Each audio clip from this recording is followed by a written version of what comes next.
Ulu Borçalımızın değerli oğlu Demirci Vəli ailəsində dünyaya göz açan, bugün bizim yanımızda ayaq üstə duran, 60 yaşın həndəvərində hərlənən şair Binəli Bayramın ömrünün zinətlərindən birincisi olan və övladlarının birincisi olan Turan Haqqı Yolu kitabının təqdimatına yığışmışıq.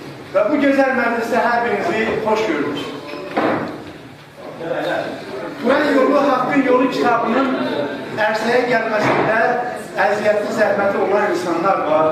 Bu insanlardan biri, həm də birincisi, kitabın redaktoru, kitabın ön sözünün müəlliflərindən biri, filolog, şair, pedagog, prezident mükafatçısı, Qızıl Qələm mükafatçısı Zərifə Sufiyə sözü verirəm. Buyursun.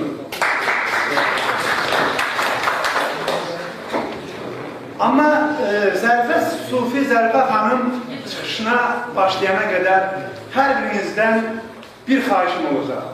Ki, bax, burada əyləşən dostlarımızın sayını nəzərə alaraq reglamenti əlavə edək. Zərifə xanım istisna olmaqla 3 dəqiqə, 5 dəqiqə hər çıxışçı üçün zənnimcə kifayət edək. Xahiş edirəm hər biriniz bunu nəzərə alaq. Buyurun Zərifə xanım. Salam, hər birinizi xoş gördük. Bugün Ulu Borçalının istedadlı şairlərindən daha birinin poeziyasının işığına yığışmışıq. Təbrik edirəm. Binəli Bayram, əvvəla 60 il yubileyi münasibəti ilə ürəkdən təbrik edir, sizə can sağlığı arzulayıram. İkinci isə sizin yaradıcılığınızın ilk bəhrəsi olan bu kitabın ərsəyə gəlməsi, bu kitabın bugünkü gündə sənin həyatında xüsusi rol oynaması üçün çox böyük bir tarixi an deyərdim yaşayırıq. Buna görə təbrik edirəm və istəyirəm ki, davamlı olsun. Əziz və hörmətli tədbir iştirakçıları, mən bu kitabı bir neçə ay öncə misra-misra, bənd-bənd, necə deyərlər, tədqiq etmişəm, oxumuşam və son dövrlərdə, yəni redaktör etdiyim bir çox kitablar kimi bu mənə həqiqətən bir ədəbiyyatçı kimi, bir ədəbiyyat təhlilçisi kimi çox bəyənmişəm. İndi həmin xüsusiyyətləri qeyd edəcəm və son dövrlərdə dediyim kimi bir neçə müəllifin kitabı, yəni Vəli Qaraçaylı'nın bu yaxınlarda təqdimat mərasimi olduğunda 60 illik yubileyi münasibətilə hazırlanan kitabın redaktoru kimi, eləcə də Rövşən Haləttin oğlu buradan əyləşib, bugün sabah onun da belə bir mərasimi olacaq, onu da təbrik edirəm.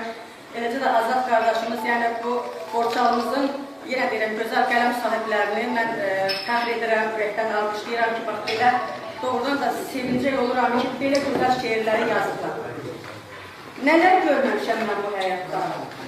Yaxşı üçün pis üzünü göstərir. Birdən-birə şair olmamışam mən. Şairliyi həyat mənə öyrədir. Haqsızın yanında olmamışam mən, haqqı deyə-deyə məşhur olmuşam. Mərdin namərdlərə baş əlməyini mən nəzmə çəkməyə məcbur olmuşam. Haqqın mükafatı böyükdür yəqin. Bir gün mükafatın olar Binəli. Haqqı sevməyənlər güləndə mənə əşq müəllarda olar Binəli. Bu sətirlərin müəllifi həmişə haqqın ədalətin yanında olmaq özünə borc bilən Ulu Borçalının böyük bir eli olan Kəmərətçi kəndində dünyaya göz açmışdır. Mərhum şairimiz, sazsöz ustadı Zəlimxan Yaqub kimi bir nəhəng, kocaman palıqın köhrəsindən göyərən bir budaq kimi özünü doğrudan da bu sənətdə ucaltmışdır. Qəlbində vətən sevdası daşıyan, arzularında Turan dünyasını yaşadan Binəli Bayramın arzuları həqiqətən müqəddəsdir. İnsanlar olan məhəbbəti və bütövlükdə yaratdığı bu şeirlər poeziyamıza deyərdir ki, müasir poeziyamıza bir töhfədir. Şairin şeirləri aktual, məzmunca yəni aktualdır, zəngin söz ehtiyatına malikdir. Söz deyəndə o, belə deyək, söz üçün çətinliyə düşmür və o söz onun qəlbindən axıb gəlir. Mənəvi milli dəyərlərimizi yaşadığımız şeirlərində və bütün varlığı ilə türkçülüyü tərənnüm edir və həmişə də türk olmağı ilə təqdir soyu kökü ilə fəxr edən, təxarət edən şairin şeirinə doğrudan da oxuyanda insanın bütün duyğularını dilə gətirir. Soruşma, sən məndən haralıyam mən? Haralı sözündən yaralıyam mən. Elimdən, obamdan aralıyam mən. Şair biləliyəm, türk oğluyam mən. Dahilər yetirəm, elin oğluyam. Ruhumla, cismimlə ona bağlıyam. Kökdən aralıyam, həm də dağlıyam. Şair biləliyəm, türk oğluyam mən. Yəni bu şeirin hamısını mən demirəm təbii ki. Və hər bir misrasında xəlqilik, hər bir misrasında millilik, dil açan, sətir-sətir şeirlərində dil açan bu duyğuların tərənnümçüsü olan şair Binəliyə mən əhsən deyirəm. Doğrudan da Turan dünyasına sonsuz məhəbbət bəsləyən, tərənnüm edən, bütün şeirlərində xalqının sevdiyini, xalqına olan sevgisini göstərə bilmişdir yəni. Və bir şey demək istəyirəm ki, bu şeirlərin heç birində şablon yoxdur. Şeirlərin hamısı səmimi saf duyğuların tərənnümüdür. Və ona görə yadda qalan şeirlər yaradır. İstər Borçalıya aid etdiyi şeirləri, istər vətən mövzusunda yazdığı şeirləri bir-birindən gözəldir. Ancaq mən onun daha çox yadda qalan bir neçə şeirini adını çəkmək istəyirəm. Bunun biri Adam içində şeiridir. Görün nə gözəl yazır. Deyir ki, namərd eyləyirlər qovaraq mərdim. Hayana baxırsan böhtandır, şərdir. Yazmaqla qutarmaz, şairin dərdi insan axtarırım adam içində. Tutmaram dünyadan mən ikərli, əvvəli, axırı hamıya bəlli, nağıllar da vermir bizə təsəlli. Dəvə, dəllək olur hamam içində, insan axtarırım adam içində. Eşq olsun sizə. Və şairin dostlarına həsr etdiyi bir poema var, o da çox maraqlıdır. Tələbəli illərlə məsələ yazmışdır. İnanın ki, hər bir dostuna elə gözəl misralar həsr edib ki, onların daxili aləmini, onların necə deyim, zahiri görünüşünü, onların tamamilə bütün xarakterini bir-iki misra ilə tam vəsf eləmişsiniz. Çox gözəl bəyəndim o poemanı da. Və ailədə, evlatlarına, ata-anasına, vətəninə çox gözəl şeirlər var. Və onun əlbəttə ki, şairin yaradıcılığında xüsusi bir yeri, məhəbbət lirikasıdır, halında olur ki, və buna da toxunmamaq olmaz. Mən istəyirəm nəzərinizə, orada da bir bənd olsa çatdırım. Və burada real məhəbbəti tərənnüm edir və səmimi məhəbbəti. İnanın ki, o qədər, o duyğular o qədər səmimidir ki, heç oxumağa bir dəfə oxudun yazıda qalacaq. Bax, bu şairin məncə uğurudur.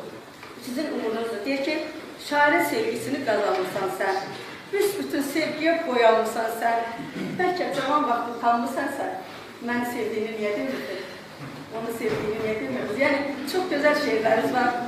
Beləliklə, bir şair ömrünü ləyəqətlə yaşayırsınız, həyatın sınaqlarından keçmişsiniz, həyatın sınaqlarından uğurla keçmişsiniz və hər bir kəsin yanında sizin hörmətiniz var, məhəbbətiniz var. Sizin adınız gələndə hər kəs bir gözəl insanı nəzərdə canlandırır. Bu baxımdan xoşbəxt insansınız, xoşbəxt şairsiniz, gözəl dostsuz, hamının işində, hamının bir belə günlərində iştirak edirsiniz, ürəklə, qaça-qaça gedirsiniz. Buna görə bizim də borcumuzu, sizin o gözəl günümüzü ürəklə təbrik edəm. Mən sizə can sağlığı, mən sizə yaradıcı uğurlar arzulayıram. Arz edirəm ki, bax, bundan da sonra davamlı olsun və daha da gözəl əsərlər ortaya qoya bilərsiniz. Əlbəttə ki, bu sizin ilk sevincinizi, onu da deyim ki, şair var ki, elə bir şeirlə tanınır. Məşhur Rus yazısı Astrovskinin Cənubi kitabı var idi, Kola necə bəlkidir. Bilirsiniz, o vaxtda Sovet dövründə çox məşhur idi. Bir dənə kitab tanınır bəzər insanı, bir dənə cümlə. Ona görə təbii ki, bir daha sizə can sağlığı arzulayıram.